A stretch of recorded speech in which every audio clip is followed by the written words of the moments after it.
Hi, I'm Michelle, and am I the straight-laced psychotherapist? I thought I was going to be the unconventional hypnotherapist and you were going to be the super serious trauma specialist. No, you are going to be the relationship expert, like love expert.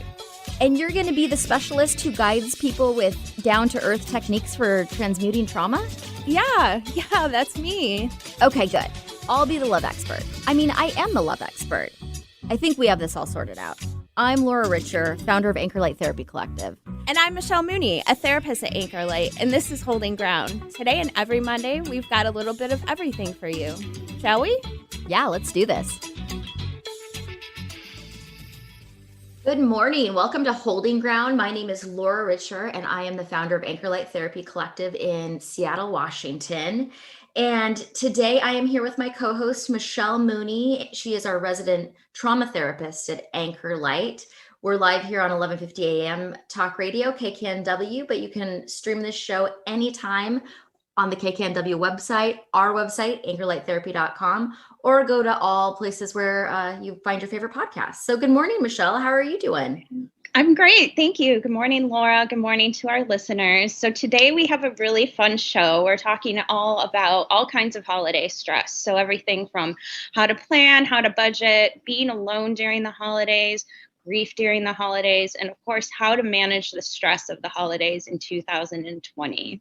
So I think this is a really important topic, especially now, because we're all going to have some very different and interesting holidays this year with our families, which might be via Zoom because we aren't able to travel, or there's, the governor has said we should stay home and not gather together.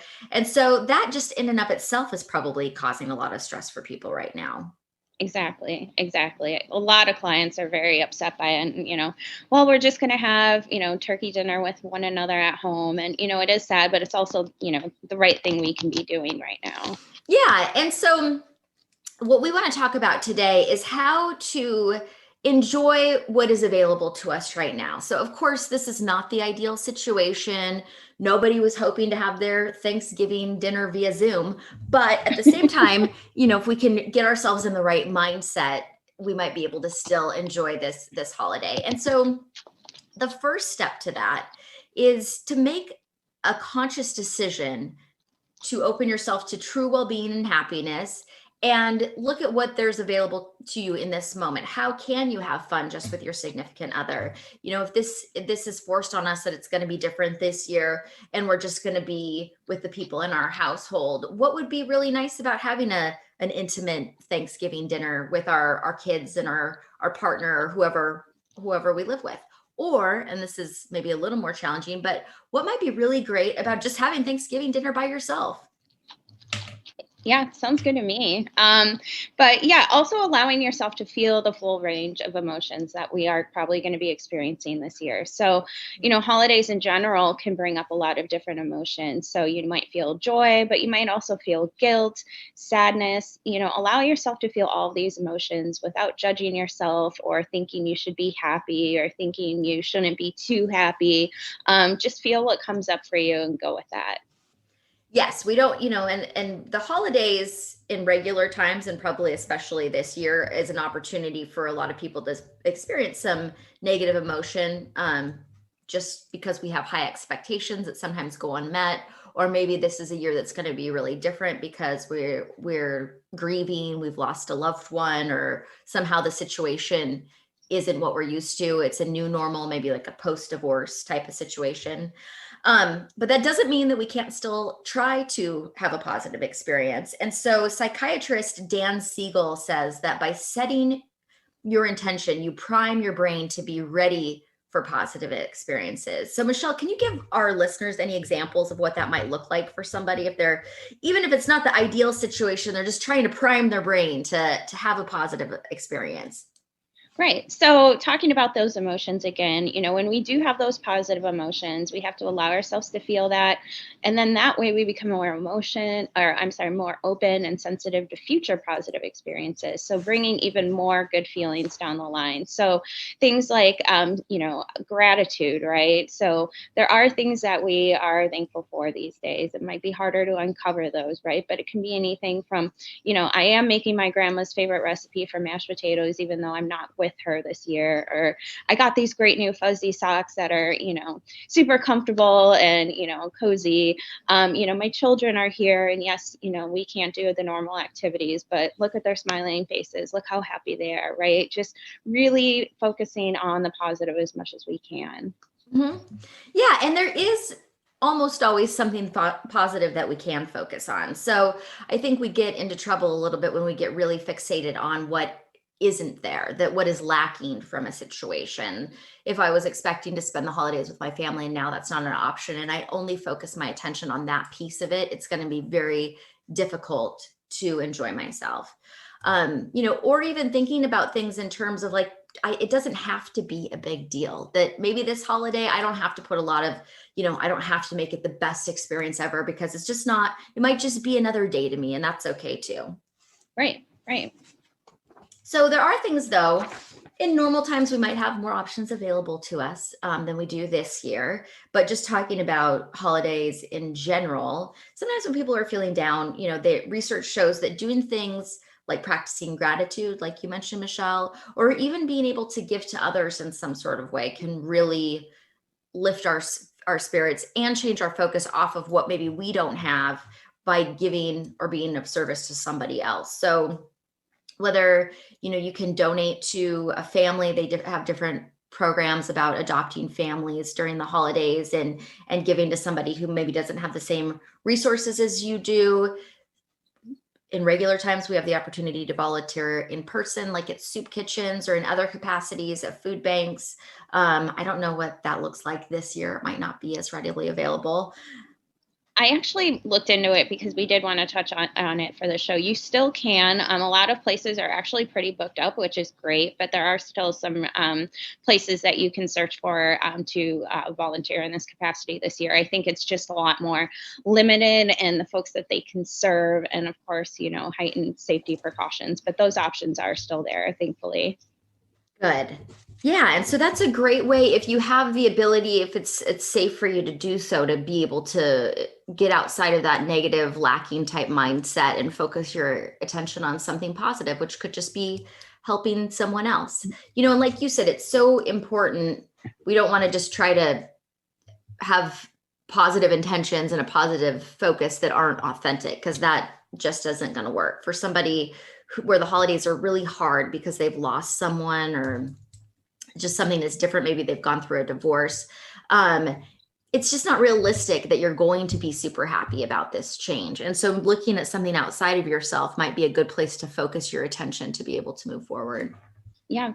And neuroscience research actually shows that performing altruistic acts like this that we're talking about actually lights up the same pleasure centers in our brains as food and even sex. So well, there you go. Yeah. I mean, so why not? Why wouldn't we do that? Right. So the next thing we want to talk about is holiday spending, and specifically keeping track over it. So overspending can lead to depression when the bills arrive after Christmas is over, right? It's really exciting to buy things and give gifts, and then that credit card statement comes, right? So that can lead to further stress and depression throughout the year.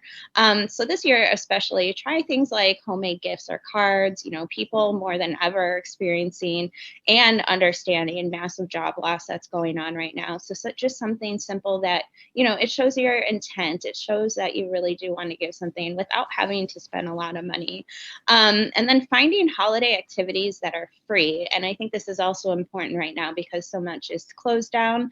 So getting in the car, this is something I always loved to do when I was a kid. Drive around the neighborhoods, look at the different holiday lights and decorations, decorate your own home, go window shopping, or even watching the winter weather. So whether it's a snowflake or somewhere like here where it's a raindrop, but just, it's a really mindful experience. Just sit there, watch that. So there's a lot of things that we can do during these times right now to enjoy. Yes. And I think that that is so important to think about because we sometimes have these really big expectations that lead to overspending during the holidays, feeling like we have to maybe go really big on gifts. But when you look back at the holidays, especially childhood memories, kids are going to remember the way that they felt in certain experiences. They're not going to necessarily remember the gifts that they received. And so it's much more important, if you're super stressed out because you spent more money than you have on buying your kids these great gifts, and they've got the gifts and they're probably excited about it, but at the same time, the energy of the situation is kind of negative because the feelings around it are like, oh my gosh, I spent too much and now I've got to figure out how to pay for all this stuff. That's not going to create the most positive experience. Really being able to have quality time together, doing things like you said, like can be just as simple as driving in the car and looking at Christmas lights or having a really special meal together where everybody's really present and enjoying everybody's company. That's going to be just as valuable in the long term as a really expensive gift. I mean, your kids might not think that if you were to tell them that right now, but I promise it's probably true. When they're adults. I'm thinking back to that Barbie dream Porsche car that had the headlights on it back in the early 90s. Yeah. And, thankfully Santa paid for that one though, right? My parents didn't have to worry about that, but yeah. Yeah. I remember so I was more in the 80s, but I had the Barbie Silvervet and it was very exciting to get it. So I'm not trying to say that a good Christmas gift doesn't make you feel really good. Right. Exactly. And it wasn't one of the ones I could drive. Barbie drove it, just for clarification. Yeah. Me too. It was Barbie's car. Yeah. The silver, the silver Corvette. But yeah, don't buy those.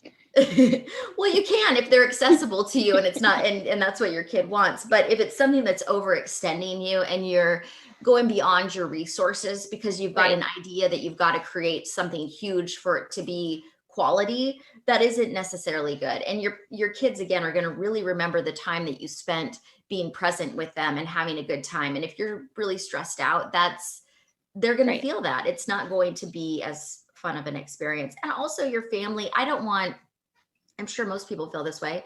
I don't want my family spending money on me if they don't have it and they're being put out. That doesn't feel good. I would rather a homemade gift, like some Christmas cookies or something that, and then we have the opportunity to spend time together and share some kind of experience together, even if that's via Zoom. I don't want them to overextend themselves that's not what would make the holiday an exciting experience for me. What about you? Yeah, absolutely. I love homemade things. I mean, it's really the thought, right? They always say that it's the thought that counts, but that really is what's meaningful behind it, right? So even if you give somebody like their favorite snack for Christmas or something like that, it shows, hey, I was thinking about you, right? And I think too, with, the lack of a lot of other things in the holiday season this year, parents are thinking, well, I have to make up for the fact that my kid's been homeschooled all year, right? He's really struggling. But again, if you can't afford that, you're going to be paying that off the rest of the year. And in the long run, that's just not good for anyone's mental health. So right. And if you can't afford it and you want to go big and have a very decadent type Christmas, then that's okay too. Yes, exactly. But you want to just work in your means so that you're managing your stress. And there's nothing more stressful than ending the holiday season with a ton of credit card debt. Right. So Laura, let's take a quick break. And when we come back, we'll talk more about the stress of the holiday season that we can all relate to and cope together with. But as a reminder too, social media, find us there. We're on Facebook, Instagram, and YouTube. We'll be right back. This is Holding Ground.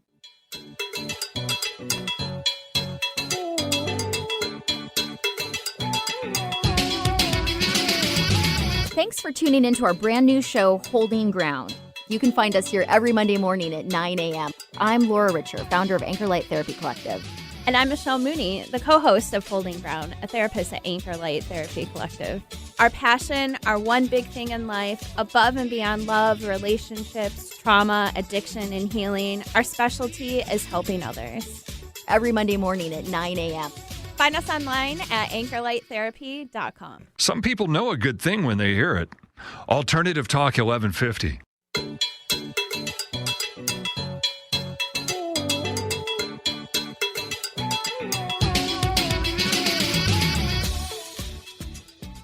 Welcome back to Holding Ground. I'm Michelle, a therapist at Anchor Light Therapy Collective in Seattle, and I'm here with the founder of Anchor Light Therapy Collective, Laura Richer, and today we are discussing how to manage holiday stress. So next thing we want to get into is not setting yourself up for disappointment and sadness by comparing the good old days of the past, right? Don't compare this holiday to other holidays that we've experienced prior, because again, this one is going to look a little bit different. Put down your social media. Remember, what people post on their social media, that's the highlight reel, right? So if this holiday season's hard for you, seeing images of everyone else having a great time might not be the best thing for your mental health.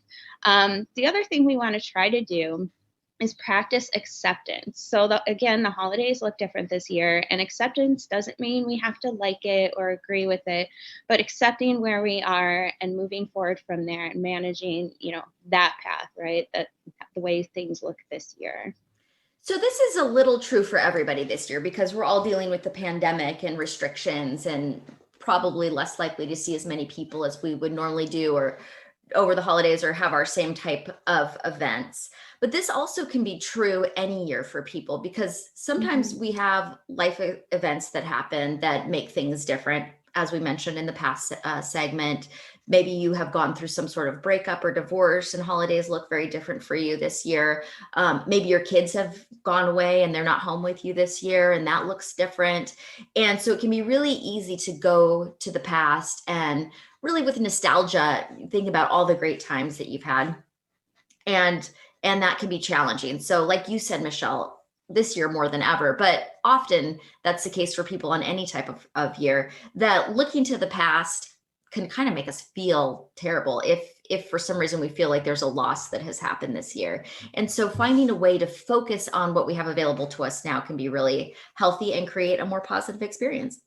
Yeah, absolutely. And we'll actually later on in the show kind of go over more in depth what grief does look like during this year and being alone in particular during the holiday. So because those are such important topics, regardless if we're in a pandemic or not. So another thing we can really try to do is reach out. So if you are feeling lonely or isolated this year, seek out communities such as religious or other social events that are actually online as well. I know a lot of religious facilities are still having smaller gatherings if that feels like something safe, but many have websites, online support groups, social media sites, even virtual events that, can offer extra support and companionship. And, if you can, and if you really are struggling, talk to a friend or family member about your concerns. Try reaching out with a text or a call. But also, if you're currently seeing a therapist, schedule an extra appointment with them if you have to, right? And if you're not seeing a therapist currently, maybe start trying to reach out and get some feelers out there for some additional support. Yes. And a lot of people right now are so burned out on online. They're online all day at work and they're online talking to their friends and family and they don't want to even talk to anybody else online. But if you are feeling isolated, even if it's just via text, it is so important to connect out and talk to somebody outside of yourself. So even if you have online fatigue to maximum capacity, it still is important to facilitate that connection. And yes, it's not the same as being able to interact in person. It doesn't feel the same, but it is still important for your mental health to be connecting with other people. Yeah.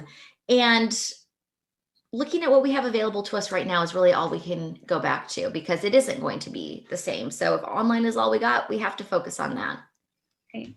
Because, this year, despite your best efforts, you might really be finding yourself feeling persistently sad or anxious, plagued by physical complaints, your sleep is really irregular, you're just irritable and hopeless in general and unable to face routine chores. So this is, something that could last beyond the holiday. So again, make sure you have support systems or talk to your mental health professional. Yeah. And if it just feels like too much and you don't really aren't super excited about doing holidays this year, you don't have to. This could be a year that you just take it as a day off and it doesn't have to be, anything extravagant. You can just work with what you have available to you and that's okay too. Some people just choose to skip the holidays because they're not feeling it and there's something wrong with that. Exactly. But you're not alone in holiday stress. I think everyone is feeling a desire to be able to maintain some sort of normalcy. And if the holidays are a time of year that are really important to you, whether it's for religious reasons or wanting to maintain traditions for your kids and things like that, it's just going to be a little bit different. So what do you think that might look like for people, Michelle, if they were to set some realistic expectations for themselves this year, just being that this year has been so weird for everybody? Yeah. Well, focus on what you can do again, and focus what you do have available to you. One of the greatest things we can do, if we can be around children, if we have our own children or extended family, that we can at least see on Zoom or something, watching children on the holidays is one of the most joyful experiences, right? It's their favorite time of year, right? Most children, right, don't have any really conflicting beliefs around the holidays yet, right? Because it's just family gatherings and foods and maybe some gifts, right? So, just really, watching that can really just bring back a lot of joy. But, with the last point, right, you're not alone in this, right? So I think we can get very zoomed in into our own experience and very zoomed into what's going on for us right in front of us. But understanding this is hard on all of us. And, on a more micro level within your family, right? If you are trying to make plans and get things set up with mom and grandma's stressed out and yelling about the turkey, and mom's over here like dealing with the Christmas lights, right? Just having more compassion that we're all really struggling right now, right? Don't take that necessarily as an opportunity to feel even worse yourself, or, perhaps, have some sort of disagreement, right? Really understanding that we're not alone in this. Yeah. I was watching a show on Netflix the other day that was, I can't even think of the name of it now. It's called Mr. Christmas or something like that. It was about a guy who goes and helps people decorate their homes for the holidays. And I think this was like recorded pre-pandemic, but it was this family who had never hosted the holidays in their home before. They had young children and they'd always gone to their parents' houses. And so this was the first year that they were going to host it. And there was all of this expectation put on it that it had to be that, mom was super picky. And so if mom was coming to their holiday gathering, it had to be just the way that she would do it. And it had to be decorated a certain way. And I mean, they had all of these things. It just had to be perfect. And I thought, as I was watching that, what a recipe for disaster. This is going to be a miserable experience for these people because there is so many high expectations placed on this one event that every little detail needs to be perfect. And especially now, it's probably not realistic to be able to make it that everyone's going to have the best experience that they've ever had. And so I think that there can be in regular times, there can be kind of a letdown that you experience if that's the mindset that you're in. Yeah, right. If we're all striving to have that Hallmark movie picturesque, holiday, right? It's probably not going to turn out that way, right? Because all the stress is going into the preparation. It's kind of like sometimes when people put, thousands and thousands of dollars into this like perfect wedding, right? And then they wake up the next day and it's like kind of that huge down afterwards, right? Well, that's over. Look at all the stress and time we put into that maybe didn't necessarily we didn't have to have the perfect wedding, right? So kind of like that, right? Like focusing in on one event, right? We're putting all of our efforts into that. And then are we actually enjoying the actual day? Right. And the wedding is such an interesting example you bring up, because over the years, I've talked to so many clients after their wedding, they kind of, even though their wedding was great and everything went well, they have this feeling of kind of let down afterwards. And it's just because so much expectation is placed on it. You spend such a long time planning it, and it needs, maybe you've dreamed about it your whole life and it needs to be the perfect event. And in doing that, you don't actually get to enjoy it. And so we probably don't plan the holidays to that same extent, but it could still have that same feeling of letdown if we're so consumed with needing it to be perfect. Now, if you have Mr. Christmas coming to help you decorate, maybe that makes it a little bit easier. What's his number? But if you don't, it's okay. You might not have the perfect setup, and it's not about that. It's about enjoying the experience and enjoying the people that you're with. Yes. And so that takes us to the next thing, which I think is helpful all the time, and that is practicing gratitude. Tell us a little bit more about that, Michelle. Yeah, so we touched on that a little bit earlier, but really it's a conscious reflection of all the blessings and things that we have in our day-to-day life, right? So it doesn't even have to be about the specific holiday, but reflecting on the past year, right? There are nuggets of good things that have come out of this year, right? We've all had a positive exchange with somebody we care about. There are positive things that are going on. So research really suggests that, it's worth the effort to slow down, regain your focus, practice, focusing on that gratitude. A study published earlier this year, actually, in the Journal of Psychology Science found that people who express gratitude to others felt significantly closer to those people afterwards. In fact, 92% saw their happiness increase. So this would be direct communication of gratitude to maybe your partner, your mom, your child, maybe your dog, right? Just, I'm really grateful that you are such and such, or that you add this to my life, right? So that direct gratitude towards others really can show a huge uptick in our happiness. So in this crazy year of 2020, what are some things you noticed that you felt grateful for that wouldn't have been available to you otherwise? What are some examples of that people can, to help people focus their attention in that direction? That's a great question. Well, one, Laura, obviously would be coming to work for you. Of course. I mean, that was probably the best part. Yep. Yeah.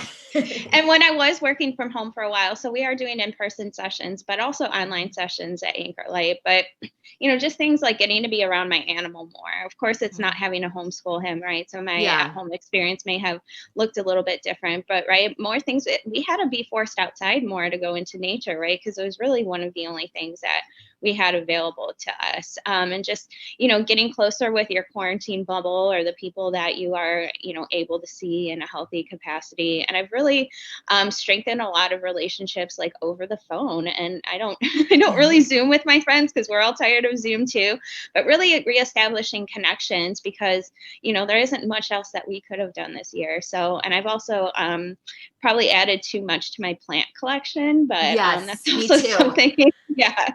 Oh my gosh, I was buying more plants at Lowe's yesterday. The house is filled with plants since we've been more locked down recently. That is so funny. Yep. So lots to be grateful for. There really is. And I was, again, speaking of being at Lowe's yesterday, people are obviously doing home projects around their house because there were tons of people in the lumber section there. So that was one thing I was really grateful is being able to, when we were in lockdown before we went back to seeing clients in person, is to be able to have some time at home to spend with my family and my dogs and be able to do some things around the house that we probably wouldn't have gotten to otherwise. And it was just a year to really slow things down, I think, which was kind of nice. And I miss all of the regular plans that we have, the baseball games and concerts and travel and stuff. But there was something kind of nice in slowing things down this year to be able to do some things that we would normally not choose to do. Right. And so I can feel grateful for that. And you also don't have to feel grateful for things you don't. If you hate online school and you don't feel grateful for that, you don't have to pretend you do, because that is something that's been really, really tough for people. But you want to try to find the things that you can focus on. Yeah. Well, and that's a good point. So when I suggest sometimes doing a gratitude list to clients or friends, that sort of things, sometimes we can't come up with anything that we're grateful for in that day or that month or however frequently we're doing these lists. So what I'll have clients then do is also create a list then of things that are out of my control, right? So kids have to do Zoom school. I have to do Zoom work, right? I may have had a reduction in hours, all these things, right? Writing down the things you can't control kind of externalizes this, because when we try to focus on things we can't control and try to control those in some sort of way with our anxiety or whatever it is, rumination, it's good to externalize that, put it on paper, like, okay, I can't control this thing, right? So it kind of sheds some of that weight, right? So it doesn't always have to be, every single day. The sunshine was wonderful. There was rainbows, all of that. That's not realistic. But if you're externalizing the things you can't control, it can be helpful. Yeah, I think that is a really good practice to notice the things that are upsetting you that are out of your control. I think there's kind of it makes it a little bit, when you intentionally recognize those things, to start accepting them. I don't like this, but there's nothing I can do about it. So I can maybe even just set it aside for right now. Yeah. And then I would even challenge people, there is always something to be grateful for. Even if it doesn't seem like a big thing, like I just might be grateful that I didn't get COVID, or that, I woke up breathing this morning. I mean, there is, Mhm. sometimes we have to dig deep. Sometimes it looks Yeah. pretty bad and it doesn't look like there's a lot, but there is usually Yeah. at least one thing we can find. And that is just such an effective tool in trying to change your mindset. Mhm. Laura, I think it's time for another quick break. Just a real quick reminder to our listeners, and maybe some of you are our clients too, but you can find us on anchorlighttherapy.com. You can schedule a complimentary 20-minute consultation with us. And when we come back, we're going to talk more about holiday stress specific to those who are spending the holidays alone this year. Perhaps you always spend the holidays alone. And then we'll actually touch on grief experienced during the holidays as well. So stay tuned. We'll be right back. This is Holding Ground.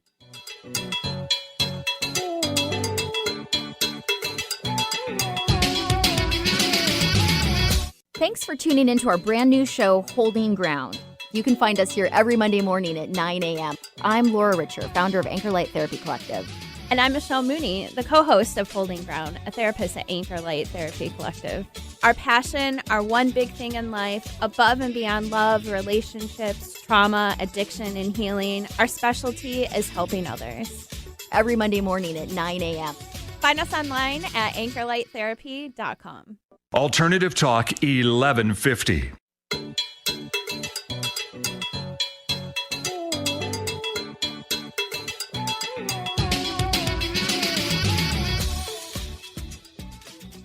Welcome back. You're listening to Holding Ground on KKNW. My name is Laura Richer. I am the founder of Anchor Light Therapy Collective in Seattle. And every Monday morning, we talk a little bit about the world of therapy and positive mental health. And today we are talking about stress during the holidays and tips on how you can cope with your stress, especially this very strange holiday season in 2020. So, Michelle, some people don't do anything on the holidays. Sometimes they're alone, and that could be just because of this year, because we're a little more isolated. And sometimes that is just the experience they have normally. So what do you say to clients who spend the holidays alone and struggle with that a little bit? Right. So I think the first thing that comes along with that is, you're right. This isn't just an isolated 2020 event. There's a lot of reasons why folks spend the holidays alone, whether, it's they just don't like the holidays, right? That's fine. We don't all like the holidays. Some people don't celebrate the holidays. And there's so much societal pressure, I think, like Christmas is here, and so everyone has to give gifts and everything's jolly and snowflakes and Santa Claus and all that. But that doesn't fit for everyone. Not everyone celebrates that. But sometimes clients can feel almost guilt about being alone on the holidays. I should be doing this, or I should be with family, right? So all that external pressure. It pressure. can even be like a really they have a really negative association with holidays because there was something that traumatic that happened on a holiday. And so it can be a really painful or uncomfortable time for them. Yeah. So if you want to avoid the holidays, intentionally be alone, right? If you don't like the holidays, that's just coping, right? So caring for yourself means that you're coping well. So it can be uncomfortable things like setting boundaries, not giving into that shame or guilt for not wanting to be with others around the holiday season. Again, acknowledge your feelings. You might be feeling lonely, you might be feeling grief, anxiety, depression. These are all really legitimate. And if we try to deny how we're feeling, right, we're denying ourselves the opportunity to heal through that. So a lot of guilt, a lot of blame. I should be with a partner, that partner I lost years ago should be here with me, or fixating on what we don't have can be really hard for folks. But again, some people want to be alone, some people don't like the holidays, and that's okay too. Yeah. Or if you don't, I remember when I was single, the holidays felt especially depressing because holidays kind of revolve around family and maybe even being coupled, even if you go to your own family and everybody's coupled except for you. And there were some years I just didn't really feel like even doing that. So I might hang out with some of my girlfriends or go away for the weekend instead of participating with family, because it just it was a depressing experience, and it's not what I felt like doing. So if you don't want to see your family on the holidays because you've got something else going on, that's okay. Right, exactly. And that can be difficult for some folks too. So, I feel this obligation to be with my family. This is what you do, right? But I like your point, Laura, about, you go to your family holiday event, everyone has kids, everyone has a partner, right? And then it's oh, Michelle, well, you're going to find somebody. Have you found somebody yet? Why haven't you found somebody? Right.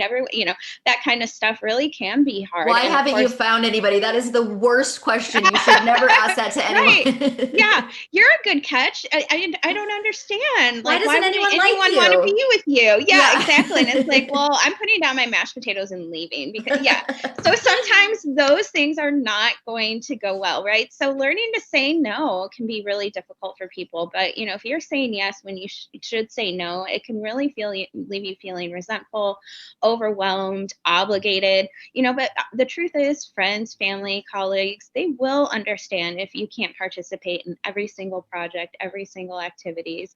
And if it's not possible in this sense to say no to your boss, like if they ask you to work overtime, try to remove something else from your agenda to make up for the lost time. Because I think we don't give enough credit to the folks that do or have to work on the holidays, right? Retail workers and folks that, do, all kinds of service work for us, right? That we kind of take for granted. Oh, it's Black Friday and I'm going to get there at 5 a.m. Well, the person who's helping you out pick out that new TV, they had to wake up at 3 a.m. after Thanksgiving dinner to be there to help you. Mm-hmm. So, we need to, give them a shout out. And so if you are a person that is working a job like that, first of all, thank you. But also try to remove something else from your agenda so you can make up for that lost time. Yes. So just managing your time based on maybe you aren't able to celebrate Christmas morning because you work for whatever reason, or and you can't say no to that. And then you can find another time to do what you normally do, that you can make adjustments based on what your needs are. And, I have had a lot of clients over the years that the holidays can be a really difficult time. Because there's grief present for whatever reason. This year, I have a client who lost a parent and just cannot deal with the holidays. I'm not sure with travel restrictions what this looks like for them, but they were just going to go to Mexico. They just didn't want to deal with being with all the family stuff, and it was just, they weren't ready for that yet. And so they were going to just go take care of themselves at the beach, which I think sounds like amazing. Lovely. Self-care. Lovely. I love it. Yeah. So another reason why sometimes we prefer to spend the holidays alone is if we have a toxic or strained family relationship with some folks that are in our family. So, you're not obligated to see people just because you are blood. And I have a lot of clients who I definitely know it would not be good for them to be around certain family members. And, I try to say, if you dread going to holiday gatherings, even over Zoom, you probably shouldn't go, because again, it's kind of like that overspending for holiday gifts, right? We put all this effort and energy into something that we end up just feeling stressed out about and depressed for maybe a long time after that. So, if you're going to be alone celebrating this year, alone seems best, go with that. And again, just because there's an expectation of holidays of the past by society, movies, social media, doesn't mean you have to force yourself to fit that mold, because again, you're going to feel worse at the end. So if you can't get in touch with your biological family for some reason, try to celebrate with close friends, maybe some neighbors, even your favorite pet. So there's a lot that you can do to make sure, if you need to be alone this holiday season, that you are able to do that. And that is such a good point. I'm thinking of a client I had a couple of years ago that really struggled with the holidays because for whatever reason, her mother put so much expectation on everything needing to be perfect. She was always very disappointed and stressed out and kind of tortured everyone around her in the process of all of this expectation that she had. And so finally my client just said, I'm just not going to do this anymore. Like, I dread this every year. I feel terrible days afterwards. I'm just not going anymore. And I fully support that. Sometimes it's just not healthy to subject ourselves to those kinds of things. Yeah. And that kind of circles back to the expectation piece we were talking about earlier, right? I'm going to focus so much on the decorations and the food and the gifts, and every bow has to be tied perfectly, right? And when you're trying to live up to those expectations, maybe folks around you are suffering because of it, right? And they might not want to come and see you anymore. So, I mean, we have to kind of, weigh the cost and benefit there of putting the effort where maybe it shouldn't be going, right? So your guests are canceling. You might need to take a hard look inward and see what you're doing at the holiday time. Mr. Christmas, you didn't do like, this is too much. Nobody's coming this year.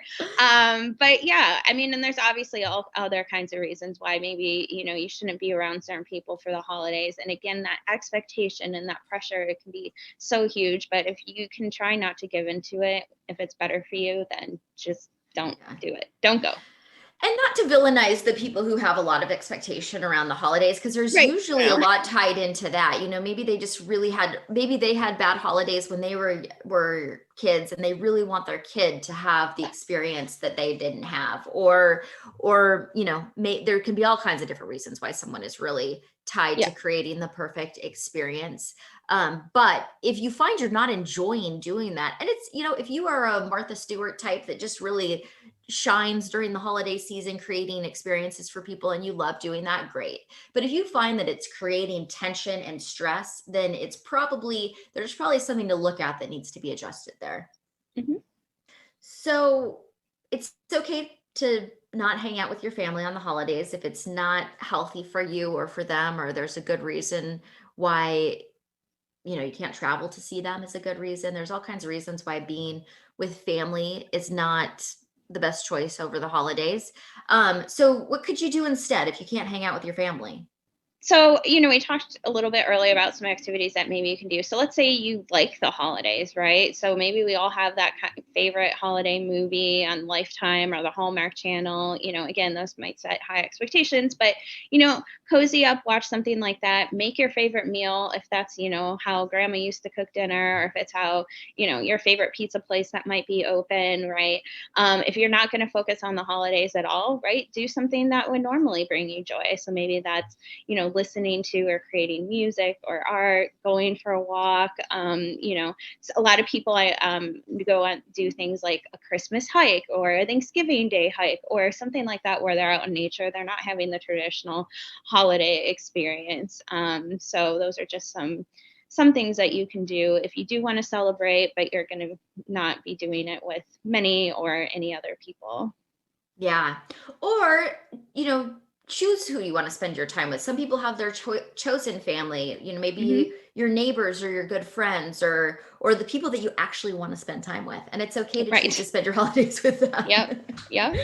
All right. Well, this is a great conversation, Michelle. When we come back, we're going to keep talking about holiday stress and dive a little deeper into what people who can do who are experiencing grief for the holidays. So we'll take a quick break. And when we come back, we'll continue talking more on this topic. You're listening to Holding Ground on KKNW.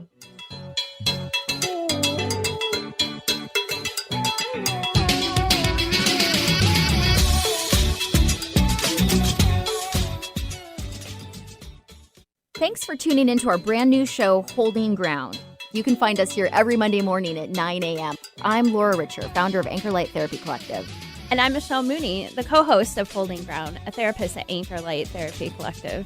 Our passion, our one big thing in life, above and beyond love, relationships, trauma, addiction, and healing, our specialty is helping others.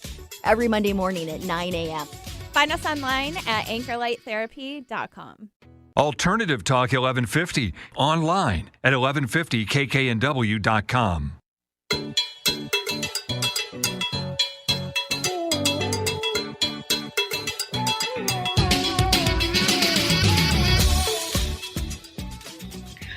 Welcome back to Holding Ground. I am Michelle, and I'm here with the founder of Anchor Light Therapy Collective, Laura Richer. And in this segment, we are going to talk more about how to honor and manage grief during the holiday season. And quick reminder to our listeners out there, if you would like to chat with Laura or myself, you can schedule a complimentary 20-minute consultation with us. You can find the information for that on our website, anchorlighttherapy.com. The holiday season might be a really good time to start therapy because lots of stress can come up during this time.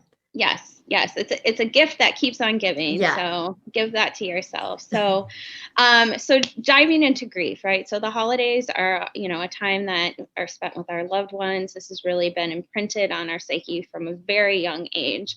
But when you lose someone special, your world really lacks this celebratory qualities of, being with everyone that you love. And holidays can really magnify this loss. So when a holiday, even things like Mother's Day or Father's Day Day, Christmas, Thanksgiving, Hanukkah, and any one of those really focuses on that time of family. And it really draws our focus actually to that feeling of loss of the person that used to be there. So it's more of a magnifying glass, it can be, of who's not there versus, that what is there, who can I, create new traditions with, right? Because we might just not be in that place yet where we even want to celebrate holidays. And this is another reason why folks might be alone over the holidays. It's just too hard to go and be with others when, maybe mom's not there, or grandma, or, whoever it is that's missing. So really try to be gentle with yourself, protect yourself as much as you need to. Again, if you need to stay home, stay home. Don't do more than you want to, right? And don't do anything that won't serve you. So, sometimes people will cope with eating too much, or, maybe drinking too much, that sort of thing. But in the long term, right, that doesn't serve you. So do allow time for your feelings, and don't keep them bottled up. If you have 500 tears to cry, don't stop at 250. Just let that out. Allow others to help if you really are open to being around others, right? And reaching out. And, if you do have somebody, a friend that is going through grief, right? Find ways to maybe support them, right? Just be with them in that grief. If you want to, invite them to your gathering, or maybe just out for coffee the day before, do try to show up for folks that are experiencing a loss this year. That's so important. I think a lot of what's challenging for people who are grieving is that they feel the need to mask that because they don't want to make the people around them uncomfortable. Mm-hmm.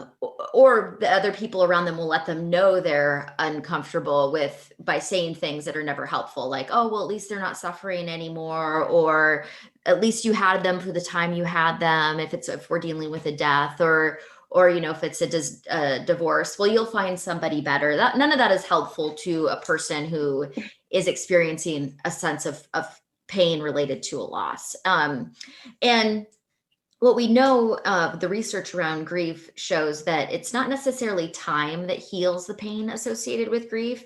It's what you do with that time. And a big piece of grieving is just allowing yourself to experience those feelings so that you can move through them and heal them. Suppressing them or trying to pretend they're not there actually doesn't work. So if you have to choose to be around different people because the people you're normally around are uncomfortable with your grief, then that would probably be the best choice for you.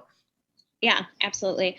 And that's a good point, right? When we try to silver line bad experiences for other people, like you're saying, like, well, grandma's looking down on you today and she's still with you and she's here, or, at least we had that good old time last year, right? Like trying to spin a positive off of something when somebody's really struggling doesn't help them. It actually can increase that pressure of, okay, I have to put on this happy face, right? I have to make sure everyone else is comfortable with what I'm feeling and mask what I'm actually feeling. So, don't do that. Yeah. And so again, like my client who decided to take off to Mexico, if it's too hard to do the normal routine right now because you are experiencing loss, then that's okay. And for some people, I'm thinking of clients, over the years who have maybe gone through a divorce, and this is the first year divorced, trying to create holiday experiences with their kids. And so they can't really just escape and go to Mexico because they have kids that they need to be there for. And they're trying to create a new normal for them. I think that's when you go back to, it's okay to feel your feelings. And it's also okay to start to set different expectations of what this new normal might look like, and focus your attention on what, now that you're doing things in a different way, what new traditions can you have, or different way, new holiday? Maybe you always had turkey and you decide to make hamburgers this year or something. I don't know. Or steak, either one. We're going into the Burger King drive-thru, whatever it is. But I think, that's a really good important point about families of divorce with children, right? Because like thinking of yourself as a single parent, you're having to do Christmas morning alone, getting all that together, right? And then maybe taking your kids over to their dad's or your, ex-spouse's house, right? And then you are alone for the rest of the evening, right? Yeah. When your holidays used to look so different. So while grief, traditionally we think of losing somebody through death, right? That's not always the case. It's marriage, it's breakups, it's, the children have to be somewhere else for whatever reason. So yes, grief takes all different kinds of form. I think that definitely divorce causes a lot of sense of loss of what was and grief. Also, even for people who lost their job this year and maybe they, go super big over the holidays, but that's just not an option this year because finances are really restricted. That you're going to experience a sense of grief around that as well. Exactly. So another thing associated, and we've touched on this throughout, but a great way to make sure you have a positive holiday experience, no matter what you're dealing with during the holiday season, is to have healthy boundaries. And that's actually a great practice in life, just in general. But Michelle, tell our listeners how healthy boundaries can help them have a better holiday experience. Yeah, so in particular to grief, but this applies to a lot of things we've already talked about.